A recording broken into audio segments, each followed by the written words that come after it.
Paul, have you had chance now for the dust to settle, for you to get your head around the job that you've got ahead of you?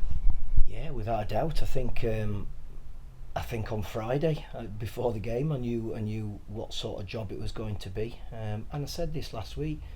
You don't get a job if everything's great. There's always a problem. So I'm under no illusions. It's not an easy job, but it's a great job. It's a great job to be involved in. There's however many thousand we get turning up to watch us against Rochdale. I bet they'd all take over. I bet they'd all come and get in that technical area. Um, it'd be interesting for them to come and do it, because you do become a different person when you're in that technical area. But no, it's a really really good job, very exciting job, really exciting challenge, but a big challenge that we're gonna just give it everything we possibly can to try and achieve what we want.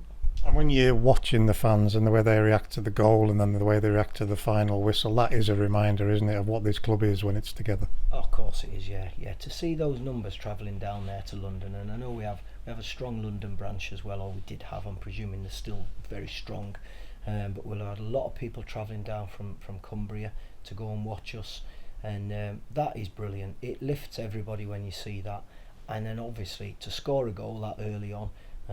One of my visions that's sticking in my mind from the weekend is all of the players celebrating that goal in front of the fans. We planned it that way. That was a set play to do it in front of the fans. But now we want more of that. We want to see that more and more over the coming weeks, and more positive results where they're all still screaming and shouting and enjoying themselves at the end. 20 minutes after full time, this was a ridiculous question to ask whether you'd learned anything. Now that you've reviewed it, now that you've looked and talked with your staff, have you learned anything about this group? Yeah, I have. Yeah, I mean, they sounds wrong to say they surprised me, but whichever way, I was delighted to see that the fighting spirit that they had, the determination, the real desire for emergency defending inside the box. The other thing, the togetherness as well, so them going and applauding each other and clapping each other and giving high fives when they're making those blocks, when the keeper's making saves, when there was a little bit of a scuffle and they all stuck together right at the end. Those are really important. Those are not things that can be taken for granted, because that's a spirit that you get, and you get that by winning games. So I learnt that there's that. I've also learnt that there's things that we need to improve on. If we were better at stopping crosses and not giving the ball away, we wouldn't have had to do as much emergency defending as we did. But there's a lot of positives to take. I thought there was some spells in the game where we showed controlled possession. I want to see more of that. I want to see us stringing 6, 7, 8 passes together. I think there was 3 occasions in the second half where we had 12 plus passes, and we've got to do that better, because we'll control the game better if we do that. And that's something I'm hoping we'll get the improvements with. Goals have been an issue. We didn't kill the game off. Some of the chances were really good chances. Is that a concern, that we've got that on our back still to get rid of? Maybe concerns a little bit too a bit drastic, but we certainly should be better on transitions. When we're counter-attacking, we had situations on Saturday. We had I think 2 4v3 situations that we should have exploited. But we'll get better at that. We'll get better as the players get more confident, get more comfortable, relax a bit more, because they can see the pass, they know what's to be done, but when you're a little bit uptight, you don't quite execute it properly. So hopefully they will start to feel more comfortable in their kit and more comfortable out on the grass, that they'll be able to go and do those little things, those little fine margins that make you a good team as opposed to an inconsistent team. The senior players that you brought in, we all saw the influence that they had. Chris with his assist, Dev with his mobility. He took a whack. How is Dev? Yeah, he's still sore. He is a doubt for Rochdale. We're going to give him as long as we can, and we'll give them all as long. It's we're sort of match day +2, where they still have a few aches and pains, which in our day we just had to get on with it. But it's different now. We have to protect them. We've got to look after them. We've got players who haven't started games for a long time, who came through 90 minutes on Saturday. So we'll have to just check on them all on Tuesday, make a decision when we have pre-match, and go from there with it. And the back spasm that Magnus had a couple of weeks ago, that's still dogging him at the moment, isn't it? Yeah, he's trained fully today, so long as he doesn't get any reaction from that, we would expect him to be involved tomorrow, if there's no reaction.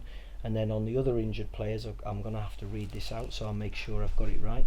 So we've got Joel Senior, who goes in for surgery on Tuesday.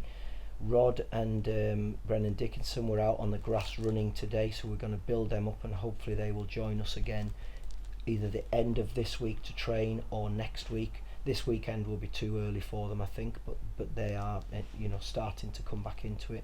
Jimmy Torre is probably still a couple of weeks away. We're building his work up. Hopefully we'll get him back in, because I'm led to believe he could be a match winner on his day, so that's something to look forward to. And then Kelvin Mellor, we're still looking at the start of April. So the more of these experienced bodies we can get back in, the better it's going to be for us. The more competition we have for places will just give me that option to be able to rotate it a little bit more when we've got Tuesday, games. We saw all of those lads walking around the corridors this morning when we popped over. How important is their role when they're out of the team because of the experience they have? Oh, it's huge. It really is, because I want a real unified dressing room. I want it together. I want everybody to enjoy when we win, and everybody to feel the pain when we lose as well. And it hasn't quite gone our way. And I think when you get that, that's when you start to get a better feel around the place. And I think that's really important. I mean, I've been at football clubs when you win, the players not playing don't come in the dressing room, and when you lose, they do come in. Well, I don't want that. I want everybody together, and that's up to me and the staff to make sure that they all realise they are involved. When I named the subs on Saturday, I apologised to Danny Devine that he wasn't involved in it, because he hadn't done anything wrong, but I had to pick 18, and when you take 19, unfortunately somebody has to miss out, and it was his turn on Saturday to miss out. And there'll be other players who will miss out as well. And I always think in football management, the 1 to 11 is easy. Forget about squad numbers, but the 1 to 11 starters are easy. It's the 12 to 24 finishers who are really important, that you have to look after. And that's something I've learnt over time, and it's really important we get those lads who are going to go on and finish games for us, that they are totally with us and totally in the right frame of mind, and all, I said it earlier, all singing off the same hymn sheet. The players are annoyed if they're not picked. I know if it happened to you, you'd be annoyed that you weren't picked in your playing days, but are you getting that buy-in? Are you getting that feeling that everybody's on board at the moment? I have done so far, yeah. I mean, I'm the new kid on the block, aren't I? I'm a new face in the building, so everybody's still trying to be nice to me, and everybody's trying to sort of get in favour, but I just hope we keep it for as long as possible. I would really, really like it if come May, when we've played at Bradford, everybody has been in it together, and everybody has got something to smile about. Everybody can go away and have however long the summer break is for them. Everybody can go and have a pleasant break, knowing that they've done their bit, they've stuck together, they've done their job for the club to help us achieve something. Rochdale tomorrow night, they've been hard to beat. I know that they're struggling for points, but a lot of those have been draws. Yeah, they've got a bit of consistency about the way they play, about the group of players that they have. They've got some good footballers in there. Robbie Stockdale's done a really good job. He's obviously got a clear plan, a clear identity, whatever you want to call it, about how he wants his teams to play. That's something that we will only have 10 weeks to try and get, but we've got to try and get it as quickly as we possibly can, so that we can actually compete against the likes of Rochdale. And hopefully the few days that we have had together is starting to come in, and the players will understand what we need to go and get a result against them. You know this better than anybody, particularly here. The bedrock of success is what you do at home. Do you approach home games differently? Are you that type of manager, or is it literally each game as it comes? At the moment, I'm thinking front foot, thinking positive, because I think we need to win games. There's no point me setting up a team to go and get a 0-0 draw. One, the record over the season shows that we're not particularly good at getting 0-0 draws. But two, I think everybody feels better when they're on the front foot, and they're going to go and try and win games. So it's up to us to set them up, to send them out in the frame of mind that we're going to go and try and win the game. If we can't win it, we make sure we don't lose it, and that's got to be the mentality right through till the end. The wave of positivity. I know you're not on social media, but the family are. You know what it's been like. Has it taken you back at all? To be honest with you, on Wednesday and Thursday, my boys were telling me bits that were on, but then I've actually just become their dad again over the next few days. So it's not really about social media. They just send stupid jokes and stuff after that point and tell me what they're up to and all that sort of stuff. So no, it's brilliant. It's I think everybody in the world, whatever you do in whatever your line of profession is, everybody likes a pat on the back and likes to be told that they're welcome and they're doing well. So I just hope that we have 15 days of patting on the back and doing well, but I'm also not deluded. I'm quite sure there's going to be some down days, and chances are that'll be the good days not to be on social media. Part of the fallout of this positivity is we've already got ticket sales higher than we would normally have for a Tuesday night game. They're going to be there tomorrow night. What's it going to be like walking out to that? Oh, it's going to be brilliant, absolutely brilliant. But let's make sure we're walking off at the end and they're still there cheering us. That's the big thing. I mean, one thing I will say is that, I keep being told that we're getting more and more people. I thought Saturday was absolutely magnificent, the support. To get close to 700 people is just incredible.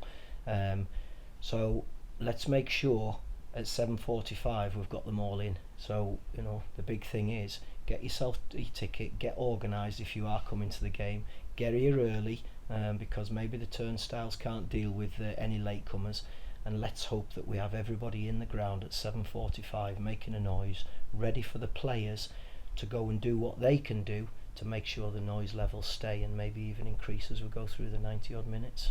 That positivity, Paul, just to bang on about it, did the players tap into that? Is that where that extra energy that we saw, the extra tackles that we saw, did it come from that? To tell you the truth, I haven't even asked them. I don't really know whether it did come from that, but as I said earlier, everybody likes positivity. You have the players chose to be positive in the way they played. Maybe the way we set them up affected their mental side to go and be positive, but the supporters also gave them something to be positive about. If you get that sort of noise, whatever it is, the shouting, and I couldn't hear a lot of it, but if you're getting that noise, it's an encouraging noise. That's got to give you a lift. It's got to help, and that's what we want. That's what we want at home at Brunton Park. I think I'm right in saying there's 7 home games. If we can have a magnificent atmosphere in 7 home games and try and take maximum points in that will go a hell of a long way to getting us where we want to be. There has been a huge lift, but let's not shy away from this. Some of the fans are still scared. There's going to be bumps. We're going to hit walls at times. What do you say to the fans? Let's say tomorrow night that it doesn't go well. What do we say to them to stick with us through what's going to happen? Yeah, we've just got to do all we can. It's probably wrong of me to ask fans to stay positive right throughout, because that's not how human nature is. But I want it to be positive, but I want us to influence that. I want us to make sure that they can stay positive. I'm quite sure there'll be some fingernails chewed in games. I totally get that. I'm quite sure there'll be some tantrums thrown when we misplace a pass, when we don't do something right, whatever it might be. But if we can just get them staying with us for as long as possible, just give us a chance. Give us a fighting chance to have a good atmosphere, to get the players to respond to it, to give the players a lift, and also try and make it difficult for the opposition by being really positive as well. And that's all we can hope. It's not a pleading to them, because I know that football supporters want to see good football, want to see work ethic, want to see wins, and if we do that, we don't need to make appeals. I know what these Carlisle United fans will do if those sort of things are all right. Last one, Paul. I heard you talking to the local press, reminding them that this isn't about Paul Simpson. It's about a bigger thing than that. But what's it going to mean to you when all of the pre-match stuff's done? It's about to be the blow of that whistle, there's the roar of the crowd, and you're back at your hometown club. Yeah, it's going to be brilliant. I won't be looking at that though. I'll be looking at what's our first thing going to be. Is it going to be our kick-off? How are we going to put them under pressure? Is it if they've got the ball, how are we going to win it back early? can we go and cause a problem? Can we score early like we did at the weekend? Can we see that vision of players celebrating in front of fans? That's what I'll be thinking about, and also making sure I stay nice and warm. Thank you for your time.